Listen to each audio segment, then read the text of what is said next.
মাসিমা চিঠি নাকি রে? হ্যাঁ, ফুল কিলো। কি হয়েছে? মা 500 টাকা কম পাঠিয়েছে এই মাসে। স্কুলের অ্যাকাউন্ট থেকে সব গন্ডগোল হয়েছে, হাফ মাইনে পেয়েছে। ধর কি? 100 টাকা পেতিস তো? রাখ না, করে দিস খন। পরে মানে কিন্তু পরের মাসে। হ্যাঁ ঠিক আছে, নো প্রবলেম। আসলে ভালো লাগছে না বিদুর, কবে চাকরি বাকরি পাবো একটা কে জানে।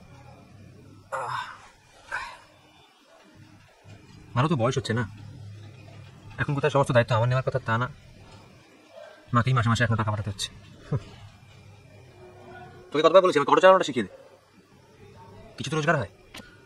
বাজে কথা বলিস না তো, বাজে কথা বলিস না। লেখাপড়া শিখেছিস কিসের জন্য তুই? একটু সবুর কর না, নিশ্চয়ই কিছু একটা হয়ে যাবে।